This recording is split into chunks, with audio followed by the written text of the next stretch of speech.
I've been very intentional about peeling back the layers and really working through the toxic masculinity and just the culture norms that literally don't make any sense. Yeah.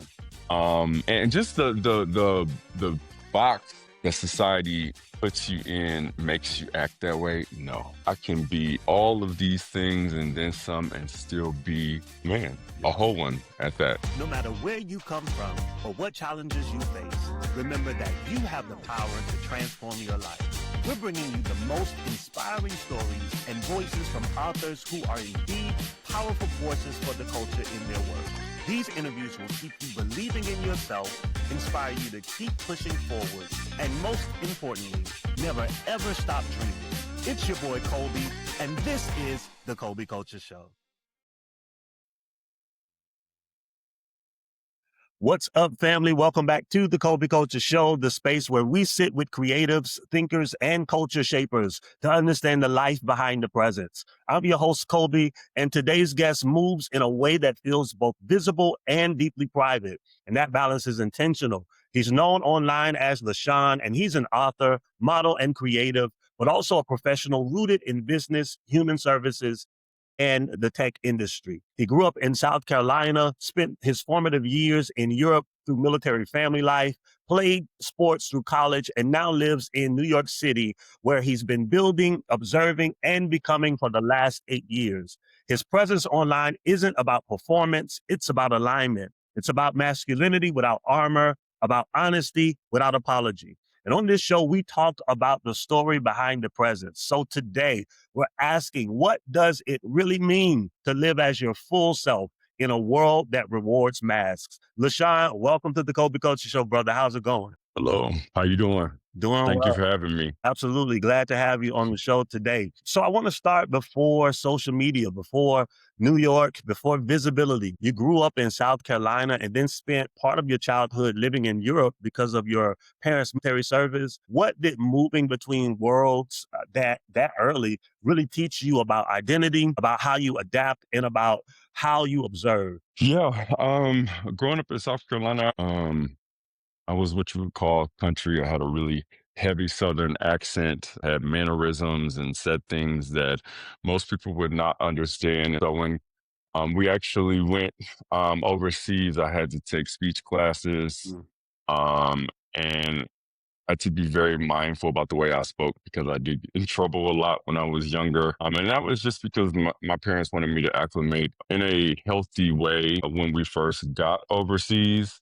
I will say it was a bit confusing because I didn't quite understand why I had to change the way that I spoke just because we moved to a different place. But what I can say is that it was a learning experience, to say the least. Got So you also played sports through high school and college, environments that often come with rigid ideas about masculinity, about discipline, and about toughness. What parts of that experience shaped you in positive ways? And then what parts did you have to later unlearn? Yeah, so I was tough. I was tough. It did not matter what environment I was in. I did not let anyone say or walk all over me. And even in sports, I had two nicknames back in high school, Diesel and Debo. And this was all while I had the pony fro and the curly hair and all of that. I will say there was this real weird rule at my high school where we couldn't have long hair. Um, Actually really resented my coach in school for that. But I guess that was seen as probably, I don't know, kind of girly or whatever, having hair and stuff like that. But I did not give a damn.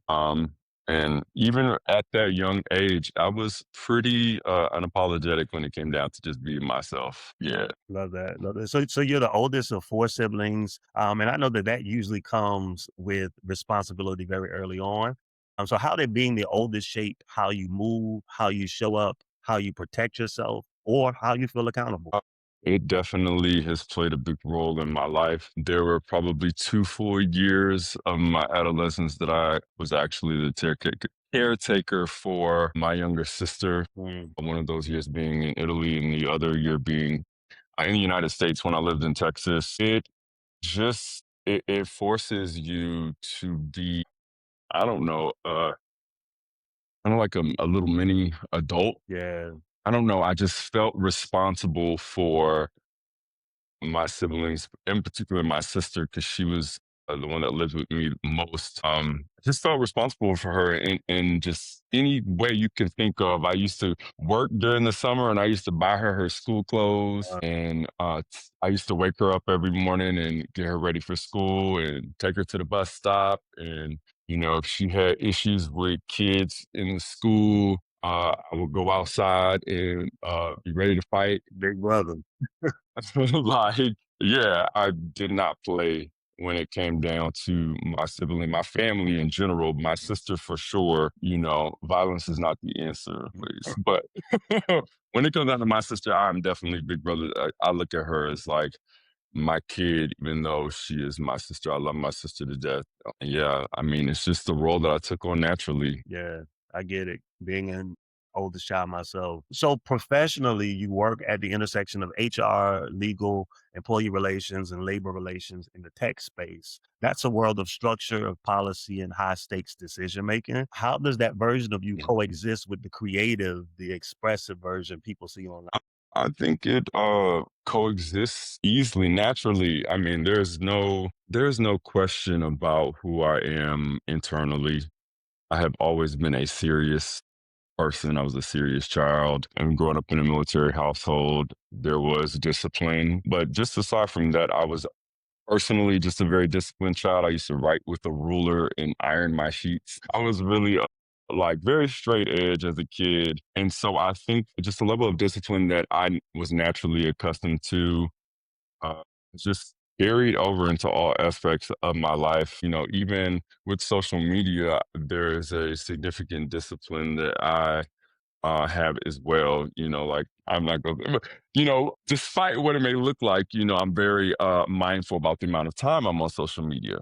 Most Monday through Friday, there's a limit of like 10 minutes, Mm, so just things like that, right? It's just like there's always some type of rules, regulations, or something that I have in place for myself. What I've learned in my 33 years is that discipline is my best friend. mm, discipline is the best right Yeah. to that. Was there ever a moment Yes. where those worlds felt kind of in conflict with one another, like you had to choose one over the other? Never. If anything, well, I mean, if anything, it would be choosing my professional career over, having some type of visibility. But I've been very mindful about keeping my professional life and my real life separate from social media. I don't believe that, your personal business and the things that you experience in real life need to be shared with the world. I think it's a bit strange, but, to each his own. For me, I value privacy and the things that I value and hold dear to me. There's no need to parade that online. Um, Yeah, I hear that. So at this stage of your life, you've said your purpose is about living as your full, authentic self, unapologetically, but grounded in yes, integrity. That sounds simple, but it's actually rare. What did it take for you to very get to that difficult. place? Still trying to get there every day. I see. But no, it is difficult. It is very difficult to one honor yourself. It's hard. Yeah, It's hard to stand up and say this is what I stand for. This is what I believe in, or like this is what I'm not okay with. yeah, Especially when it's going against the grain or if it's going against a group of people. But at the end of the day, you do owe it to yourself to act in full alignment because, when everything is said and done and you are alone in your room, in your bed, you have to face yourself. And when you don't honor yourself, when you don't keep the promises that you make to yourself, if you don't do the things that you know you want to do, you will eventually start resenting yourself. And that's when, your self esteem, your confidence deteriorate. So I make it a point to be very, very aggressive when it comes down to being me. I don't need anyone on this planet to tell me who I am mhm, because I know exactly who I am. I know all of my flaws. I know all of my deepest, darkest secrets. yeah, And there is nobody on this planet that has the qualifications, the knowledge of everything me that is able to tell me about myself. yeah. And I will continue fighting until the day I die to live and be my authentic self. Love that. Love that. So social media, it rewards performance, right? It rewards extremes. It often punishes nuance. So how do you maintain emotional honesty online without turning your life into content? Well, I have deprioritized um, posting and sharing everything. It's just not something that is on my day to day. Like, Mm, I'm very strategic. If I'm going to be online, like, I'm going to share, yeah, share little glimpses of my life. I've been pretty focused on pushing certain narratives and embodying a certain energy with my social media. It's not frivolous. It's not just whatever. I'm actually very intentional about what I post on social media. Yeah, there's just I don't do things without intention. mm, Like, mm. there's always going to be a purpose. So you understand the influence that you have and you've chosen to use it by embodiment, not instruction. Why do you believe how you live can be more impactful than what you say? Hmm. I mean, actions speak louder than words. I think we've all seen people say things and be full of shit. I don't know if I could curse. Excuse me. And I don't ever want to be that. I want to continue waking up every day and having faith in myself. And so, if I do say something, I'm going to make sure that I can back it up fully. I'm also just not in the game of talking a lot. There is no one I need to tell what I'm about to do because at the end of the day, I check in with me and that's it. I don't check in with anybody else. And that's what actually makes it very easy for me to show up and do as I do in real life and on social media. I don't post for uh, a bunch of people that actually do not know me to have that type of control over my life. Mm, You are not going to tell me what to do. mm, I am going to post. And if you are, someone who wants to, observe what I have going on through the lens of my social media, so be it, but it's going to be on my terms. My social media is a direct reflection of my life, my real life. The same boundaries that I have in place in real life extend to social media. I don't owe anybody anything, and I say that with no malice in my heart, but I do not owe anybody anything except what I decide to show, give, share, and that is that. yeah. So it makes it really easy actually not to have to get on there and start doing backflips and stuff like that. No, yeah. If something is meant to be, it's meant to be. If a picture is supposed to get a lot of likes, it gets a lot of likes. If it doesn't, it doesn't. I am not ashamed because I know exactly who I am. I know who I am online, and I definitely know who I am in person. That's what's up. So you're a published artist and model, a published author and poet. Writing feels quieter than modeling or influencing. It's more interior. What does writing give you that other forms of expression don't? So I never considered myself a writer, even though I've grown to be very proficient in writing simply because of my career and education. It was a happy medium. So, I think my first form of expression, especially when I was a kid, I was used to draw and paint. And then in my teenage years, I sang. And, that isn't something that I have necessarily decided to jump back into and share with the world. And so I thought that writing would be a pretty appropriate channel for me to express myself. And I think one day I just started writing. I was very emotional. I think I was probably in my room crying and Mm, cussing and all of this. And I just started writing. And it's just like, damn, like nobody actually cares about the person that's supposed to have it all together. I'm like, you know what? Cool. It is what it is. I hate that for me and anybody else who feels the same way, yeah. but it's reality. That was the first like little poem I started wrote in the burden of strength, and it was just like it just started rolling off my tongue, and so I think 9 or it was like almost a year where I was just sit in my room for hours and cry and write. Yeah, but it enabled me to actually be expressive the way that I wanted to be expressive. Yeah. Gave And me a when way to be honest. And when you write, whether it's poetry or prose, who are you writing for? Your younger self, your future self, or people who haven't found the words yet? So I am writing for myself right now, and I do absolutely hope that me showing some type of vulnerability helps other men, especially, Mm, um, be vulnerable as well and accept the fact that like we are emotional beings and it's okay to be a man and to feel deeply. I always say I believe that the most masculine thing you can do is own all parts of you and define masculinity on your own terms. True masculinity is you owning all parts of you, even those parts that society says is feminine, right? Or uh, not right. And when you really, really, really get to it, like masculinity, real masculinity is when you define, you got to define it on your own terms. That's mhm, when you really, really, really like figure out like what masculinity is. You define life, you define who you are, you define masculinity on your own terms. Like that's real masculinity to me. You know, society will tell you this, that, and the other. You can't cry, you can't wear pink, you can't show expressions of love, this, that, and the other.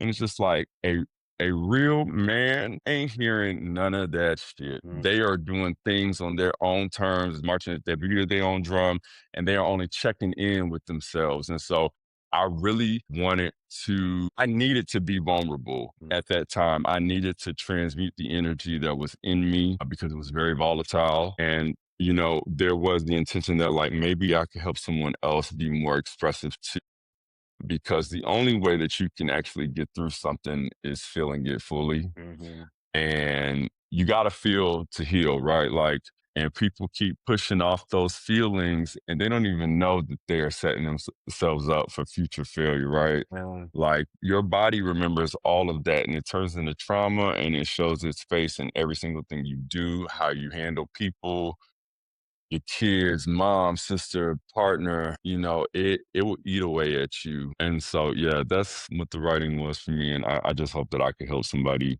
or maybe the words that I wrote could help someone express something that they were going through mm, or that they did go through as well. your body keeps the score. That's so good. Do you feel pressure to share more of your writing publicly, or are you at peace with letting some things exist just for you? I am absolutely at peace. Well, Why? Because um, again, when I was able to deprioritize every single outside noise and voice and say, you are the person that matters, your opinion matters, you are the yes, the no. When that became my reality years ago, there came there came with that a peace that I don't think most people actually experienced in life, but it's a peace that I value. I don't seek nobody's permission, you know, and I don't feel like I have to do this, that, and the other because somebody may say I need to. You know, the world will get what I give them. mm, And I don't say that to sound like, you know, like an asshole, but that's just really what it mm. is. Yeah. Yeah. So a lot of men are unlearning survival habits in real time. What did you have to release in order to live more honestly? So I have always been very, very deep and very emotionally like in tune. I was always sensitive and definitely overcompensated when I was younger. I'm a naturally assertive person, but when I was younger, I was just quick to like start a riot, like in your face, quick to fight, quick to get rowdy. And I know that that was a defense mechanism, Mm, and definitely one just rooted in toxic masculinity and what I thought I needed to be and present to as the world, and being that rigid and being that aggressive and being that hard wasn't doing anything good for me. mm, mhm, And so just learning how to be soft. There is strength in being soft. I think strength is a soft, gentle force, is just, you know, constant, is there, you know, but I think people just get things confused sometimes. Like you gotta just be super aggressive. You gotta do this, you gotta do that. That's what makes a real man. And so, you know, I was not I also fell victim to that too, you know, and so I have been very intentional about peeling back the layers and really working through the toxic masculinity and just the culture norms that literally don't make any sense. Yeah. And just the box that society puts you in makes you act that way. No, I can be all of these things and then some and still be, man, a whole one at that. Yeah. Yeah, that's so good, brother. So you've said that your presence is about reminding people that they're allowed to take up space and define themselves on their own terms. So why do you think so many people, especially men, struggle to believe that they're allowed to do that? Society, family, just generation of just foolishness, and toxic cultural norms. Like, there's just so many different things that could I could say is the reason Mhm. um why men feel that way. Like you've been told since you were a kid, like what you should be. Yeah. And so I think it's really important. Like you will never be a fully confident person. You will never be able to say, like, I know who I am. I live in alignment with my values until um you can quiet out all the noise and you can see things through your own lens Mhm. and you can come to terms like on your own. You can say, okay, I believe this because I was able to go through this experience for myself. Yeah. But when you're told this by everybody, it's just like if you accept what people give you, you are going to be confused. You're probably not gonna be happy, and you're not gonna know which way to go. You gotta quiet the noise. You gotta spend some time alone, hear your own voice, and figure things out on your by yourself. Yeah. How do you get to that place though? So when you grown up in a society or an environment that's constantly telling you one thing or to be one thing, and like you said, boxing you in, how do you get to a place where you're able to quiet the noise? Because as you know, we're living in this world is crazy, right? So it's so many things that are vying for our attention as men, so many things that are competing against our ability to just thrive and to flourish. So how do you get to a place where you are actually able to quiet the noise in It really just it's a physical thing, like time alone. I think a lot of people are scared to spend time alone. They want to be with the group, with friends, this, that, and the other. But when you are alone with your thoughts, you have to hear and face those thoughts. you? And a lot of time that's where truth is revealed. And I think many people are afraid of the truth. And so they avoid any situation that may, I don't know, position them in a way that they're going to be subjected to truth. Mhm. A lot of people will rather run and hide as opposed to actually accept what's in their face. But when you're alone, you have no other choice but to hear the real deal about who you are. And when you are able to accept that, I think that is the first step. Mhm. Like, that's really the first step because, okay, boom, you know exactly what's going on with you. You know exactly how you feel. You know your shortcomings, but it takes time. You got to spend time alone and quiet out all the noise, Yeah, family, friends, so you can hear yourself, yeah, hear your thoughts, and really figure out what it is that you are thinking and how you're feeling and what it is that you want, your vision,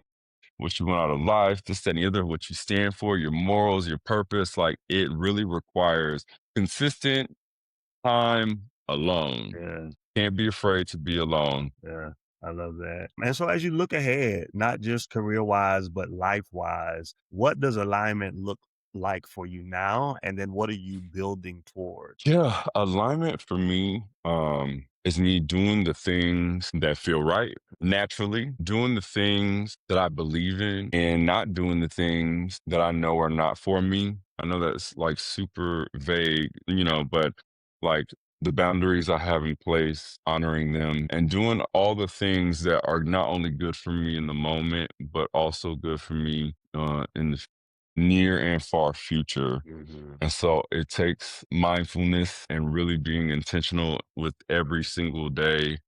I'm not perfect at it at all. Mhm. Definitely working on it again, like just a work in progress, I think, like everybody else. But there's just a level of mindfulness. I'm very, very aware of what I'm doing every single day.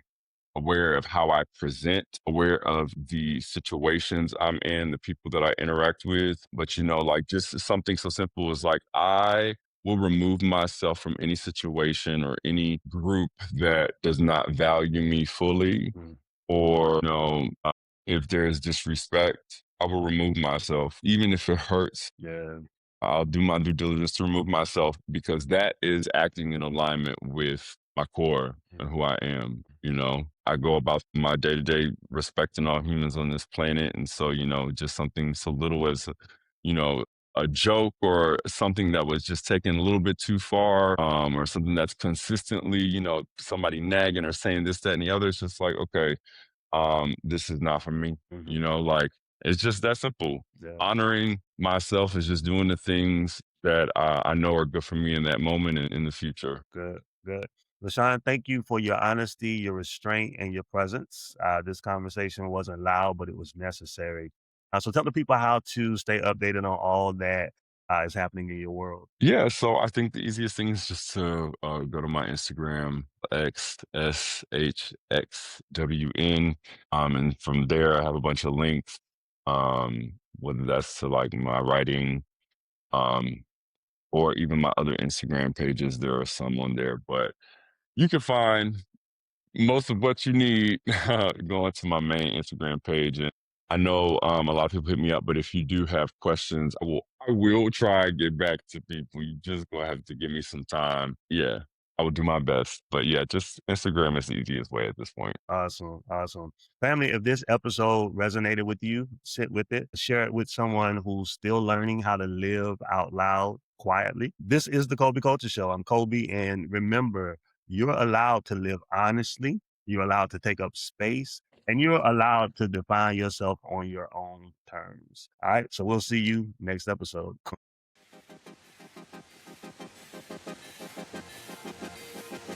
Thank you so much for listening. Make sure to follow the show wherever you listen to your podcast. Watch, like, and subscribe on YouTube. And please feel free to give us a 5-star rating. See you on the next one.